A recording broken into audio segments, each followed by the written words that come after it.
दिनकू दिन अशांत होउछि चांदबाली ब्लॉकर खेरंग ग्राम पंचायत। गतकाली शासक दलर 20 रु ऊर्ध्व युवक एकत्रित होई पंचायत ऑफिस रे लागिथिबा सीसीटीवी कैमेरा को भांगिथिले। या सहित पंचायत ऑफिस निकटरे थिबा सरपंच जितेंद्र विश्वालଙ୍କ घरे बसी गाड़ी गुलज करथिले। सरपंच जितेंद्र विश्वाल घरे उपस्थित नथिबा बेले तांको वृद्ध पितामाता स्त्री और पिलामानकु भयभीत करिबा तांको मारी देबार धमक मध्य देउथिले।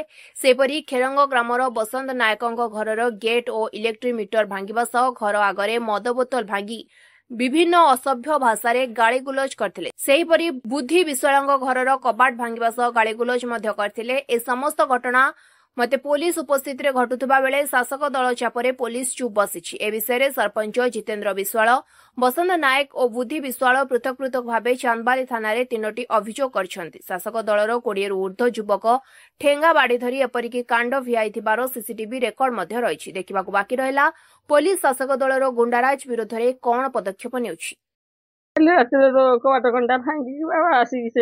कौन सुकांत ना कि आसिक पठे 10-12 जन को पठे जा बीजेपी नब घरे अनिष्टि करू मारू मिछर कहू ये कले से कले आम घर भर पशि आम शुईमु कौटी बसमु कौटी कहते पुलिस मैंने कहते तुम पार्टी कर नहीं पार्टी कर कौन आम बाहर जीमु ये कहना कौटे आमको आश्रय दिखाँ आम पड़े बैठू और रही कहीं सारी बुझी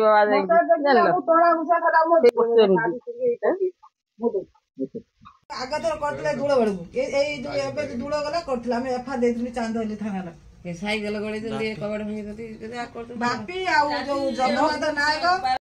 चांदबाली अभय पतिंग रिपोर्ट स्वतंत्र ओडिशा लाइव।